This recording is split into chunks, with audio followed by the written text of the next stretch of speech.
Anaemia, खून की कमी। अक्सर औकात आपने जिंदगी में कभी ना कभी ये लफ्ज जरूर सुना होगा। एनीमिया खून की कमी को कहते हैं। बेसिकली हमारी बॉडी में रेड ब्लड सेल्स मौजूद होते हैं जो कि हमारे खून का हिस्सा होते हैं और ये ऑक्सीजन को कैरी करके डिफरेंट बॉडी पार्ट्स में लेके जाते हैं और वहां से फिर हमें एनर्जी मिलती है। एनीमिया में रेड ब्लड सेल्स का या तो नंबर कम हो जाता है या फिर उनकी क्वालिटी कॉम्प्रोमाइज्ड हो जाती है, जिसकी वजह से तरह तरह के सिम्टम्स प्रोड्यूस होते हैं। आप हर वक्त थके थके रहते हैं, एग्जॉस्टेड फील करते हैं, नींद आने में रात को मसला होता है या टांगों में बेचैनी का प्रॉब्लम रहता है,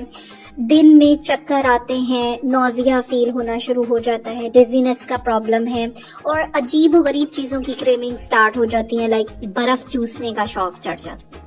एनीमिया बहुत कॉमन डिजीज है, पूरी दुनिया में बिलियंस में लोगों को और हर एज ग्रुप के लोगों को ये अफेक्ट करती है और most common cause of anaemia iron deficiency anaemia है, यानी ये कि आयरन की कमी की वजह से खून में कमी हो जाना। बेसिकली हमारे जो रेड ब्लड सेल्स होते हैं उनके अंदर आयरन जो है वो मौजूद होती है और आयरन नहीं होगी तो रेड ब्लड सेल्स का जो क्वालिटी है वो भी कॉम्प्रोमाइज हो जाएगी और ऑक्सीजन कैरिंग कैपेसिटी खत्म होना शुरू हो जाएगी।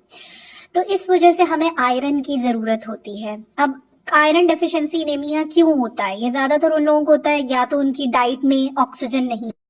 डाइट ठीक ले रहे होते हैं लेकिन एब्जॉर्प्शन नहीं हो रही है आयरन की, स्टमक का कोई प्रॉब्लम है उनको,